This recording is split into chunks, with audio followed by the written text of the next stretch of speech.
افغانستان کې د یوې بلې خطرناکې جګړې د پیل خبرداری. اسپندیار ولی خان د افغانستان د نوې جګړې په اړه تازه څه ویلي دي.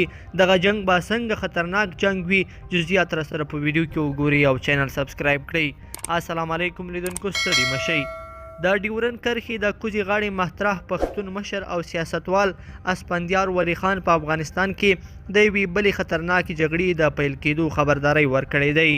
نوموړي دا خبرداری د افغانستان په شمال ختیځ ولایت کندوز کې د اهل تشیع پر یو جومات د تروریستي چاودنې په غبرګون کې ورکړی.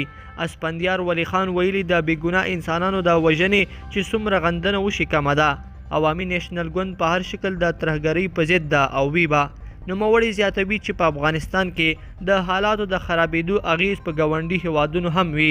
که نوی جنگ پیل شو، نتیجې به یې ډېرې خطرناکې وي.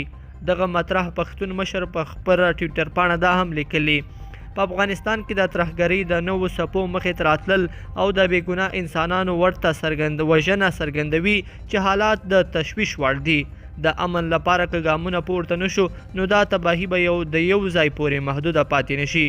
په کندوز کې د نننۍ پیښې مسؤلیت تر اوسه کومې ډلې په غاړه نه دی اخیستی، خو ګمان کېږي چې داعش ډلې به ترسره کړی وي. د اسپندیار ولی خان خبرداری تر ډیره پاکستان ته متوجه کیږي، ځکه دغه هیواد د افغانستان د جمهوریت نظام په نسکورولو او د طالبانو په واک ته رسولو کې د اساسي نقش لرونکی ګڼل کیږي. پاکستانی چارواکو د اسپندیار ولی خان څرګندونو ته تر اوسه پورې کوم غبرګون نه دی ښودلی. لیدونکو په دې هیله چې دا مطلب به مو تر پایه لیدلی وي. که مو ویډیو خوښه شوې ویډیو لایک کړئ او چینل سبسکرایب کړئ. تر بیا ښه وخت.